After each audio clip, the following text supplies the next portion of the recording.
Dear students, welcome all of you once again to English Language and Literature classes meant for Semester 2 BA English and Communicative English program. This video is based on module number 3, chapter number 1, titled as The Enlightenment. And the present video is based on the topic the contribution of Dr. Johnson to English literature, particularly 18th century English literature. പ്രിയപ്പെട്ട വിദ്യാർത്ഥികളെ, ഈ video തയ്യാറാക്കിയിരിക്കുന്നത് doctor Johnson അദ്ദേഹത്തിൻ്റെ സാഹിത്യ സംഭാവനകൾ 18ാം century English സാഹിത്യത്തിലുള്ള സംഭാവനകളെപ്പറ്റി discuss ചെയ്തുകൊണ്ടാണ് ഈ video തയ്യാറാക്കിയിരിക്കുന്നത്.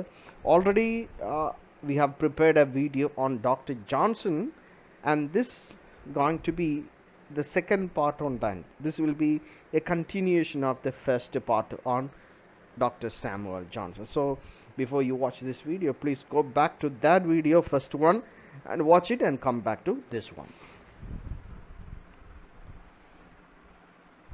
So in this video we will mainly discuss the turn of the century, the turn of the trends in literature, and now we will see how was different the literature of Samuel Johnson's period and the literature of the Romantic period to come. So we can see that he was the greatest poet and he was the greatest writer and the last writer perhaps for the neoclassical period. So later the writers who have come after him were with the trends of romanticism. So doctor Samuel Johnson ഒരു പ്രത്യേകതയുള്ളത് ഇദ്ദേഹമായിരുന്നു നിയോ classical literature അല്ലെങ്കിൽ നിയോ classical സാഹിത്യത്തിൻ്റെ അവസാനത്തെ അധികായകനായ വ്യക്തി. അതിനുശേഷം romanticism അല്ലെങ്കിൽ romantic മൂവ്മെൻറ്റിൻ്റെ ഒരു കടന്നുവരവായിരുന്നു അതുകൊണ്ടാണ്. So അതുകൊണ്ട് തന്നെ ഈ ഒരു ട്രാൻസിഷൻ റൈറ്ററായിട്ട് നമുക്ക് ഒരു പക്ഷേ ഡോക്ടർ സാമുവൽ ജോൺസനെ കാണാൻ പറ്റും. At the 18th century drew to its close, the divergence from the neoclassical tradition became more noticeable. So when the 18th century came to a close, so of course a kind of shift, a kind of turn of the trends in literature. So we can see a divergence from the neoclassical tradition and it is more noticeable. Neoclassical പാരമ്പര്യത്തിലുള്ള എഴുത്തിൽ നിന്നും പുതിയ ഒരു ചുവടുവെപ്പ് നമുക്ക് കാണാൻ പറ്റും. There was a struggle between the old and the new schools of poetry and of the gradual triumph of the new school. പഴയ അല്ലെങ്കിൽ ഇപ്പോൾ ഉണ്ടായിരുന്ന ഡോക്ടർ സാമുവൽ ജോൺസന്റെ കാലഘട്ടത്തുണ്ടായിരുന്ന ആ നിയോ ക്ലാസിക്കൽ ടെൻഡൻസീസ് അല്ലെങ്കിൽ നിയോ ക്ലാസിക്കൽ സ്കൂൾ ഓഫ് ലിറ്ററേച്ചർ പുതിയ ഒരു സാഹിത്യ പ്രവണതയ്ക്ക് വീണ്ടും വഴിമാറുകയാണ് ഉണ്ടായത്. അപ്പോൾ ഈ പുതിയ ഒരു ന്യൂ വേ ഓഫ് റൈറ്റിംഗ് അല്ലെങ്കിൽ new kind of literature getting introduced.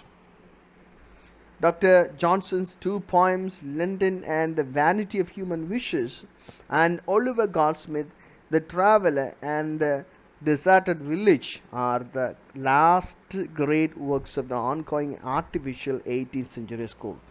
ഈ 18ാം സെഞ്ചുറിയിലെ നിയോ ക്ലാസിസിസം അല്ലെങ്കിൽ സ്യൂഡോ ക്ലാസിസം ആ ഒരു സ്കൂളിൽ നിന്നും ഉണ്ടായ ആ ഒരു പ്രവണതയിൽ നിന്നും ഉണ്ടായ അവസാനത്തെ വർക്കുകളായിട്ട് നമുക്ക് ഡോക്ടർ സാമുവൽ ജോൺസൻ്റെ ലണ്ടൻ, അതുപോലെ the vanity of human wishes, പിന്നീട് ഒളിവർ ഗോൾസ്മിത്തിൻ്റെ the traveller and the deserted village, ഇവയാണ് ശരിക്കും നിയോ ക്ലാസിസിസത്തിൻ്റെ അവസാനത്തെ നല്ല വർക്കുകളെന്ന് കാണാൻ പറ്റും. So, and after that, we do not see any great works produced by neoclassical writers. So we can see poets like James Thomson, Thomas Gray, William Collins, William Cowper, and William Blake and Robert Burns showed a marked deviant tendency to seek fresh subjects, forms, and modes of feeling and expression. ഇതിനുശേഷം കടന്നു വന്ന എഴുത്തുകാരായ James Thomson, Thomas Gray, William Collins, William Cowper, William Blake, Robert Burns, നമ്മൾ ഇവരെ വിളിക്കുന്ന മറ്റൊരു പേരുണ്ട് the trumpet blowers of Romanticism, the transitional writers who are proclaiming the emergence of Romanticism. They are the precursors of Romanticism. We call them as like that. So ഈ എഴുത്തുകാർ, പ്രത്യേകിച്ചും ഈ കവികളുടെ കവിതകളിൽ വളരെ വ്യത്യസ്തമായ ചില ആശയങ്ങളും അതുപോലെ തന്നെ ആശയങ്ങളും അവതരണ ശൈലിയുമാണ് നമുക്ക് കാണാൻ പറ്റുന്നത്. So this age, thus the age of Johnson, as far as poetry is concerned, is obviously an age of transition, innovation and varied experience. അതുകൊണ്ട് തന്നെ ജോൺസന്റെ കാലഘട്ടത്തിൽ നമുക്കൊരു പീരീഡ് ഓഫ് ട്രാൻസിഷൻ, ഒരു മാറ്റത്തിൻ്റെ കാലഘട്ടമെന്ന് നമുക്ക് വിളിക്കാൻ പറ്റും, പ്രത്യേകിച്ചും കവിതയുടെ കാര്യത്തിൽ. The poetry of the age of Johnson has certain distinct features. അതുകൊണ്ട് തന്നെ ജോൺസന്റെ കാലഘട്ടത്തിലെ കവിതകൾക്ക് അതിൻ്റേതായ ചില പ്രത്യേകതകളുണ്ട്. So the features are emotion, passion and imagination made inroads to poetry and destroyed its dry intellectuality. So നേരത്തെ നിന്നും വ്യത്യസ്തമായി വരണ്ട ദാർശനിക കവിതകൾക്ക് പകരം, അല്ലെങ്കിൽ സാഹിത്യത്തിന് പകരം വൈകാരികമായ, തീവ്ര വൈകാരികമായ ഭാവനയുള്ള, സോ അങ്ങനെയുള്ള റൊമാൻറ്റിക് ടെൻഡൻസീസ് കവിതയിലേക്ക്, സാഹിത്യത്തിലേക്ക് കടന്നു വരാൻ തുടങ്ങി. So poets moved away from clubs and coffee houses and turn to the countries side and to simple humanity. 18ാം സെഞ്ചുറിയിലെ പ്രവണതകളായ പട്ടണത്തിലെ ജീവിതം, ആഡംബര ജീവിതം, ഇതൊക്കെ മാറ്റിവെച്ചിട്ട് ജീവിതം, അവരുടെ കവിതയുടെ ജീവിതം അല്ലെങ്കിൽ സാഹിത്യത്തിൽ അവതരിപ്പിക്കപ്പെടുന്ന ജീവിതം എന്ന് പറഞ്ഞ് അത് ഒരു ഗ്രാമങ്ങളിലെ ശാന്തമായ, വളരെ ശാലീനമായ ആ വിഷയങ്ങളാണ് കവിതയിലേക്ക് അല്ലെങ്കിൽ സാഹിത്യത്തിലേക്ക് പിന്നീട് വരുവാൻ തുടങ്ങിയത്. They wrote on elementary themes in simple and natural modes. വളരെ ലളിതമായ ഭാഷയിൽ ലളിതമായ വിഷയങ്ങൾ കൈകാര്യം ചെയ്യുന്ന കവികളെ നമുക്ക് കാണാൻ പറ്റും. So we can see that the old themes were put away and now new themes were getting introduced, or new themes are getting introduced.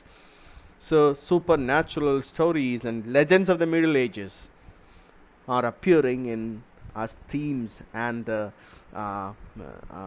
motives in the writing.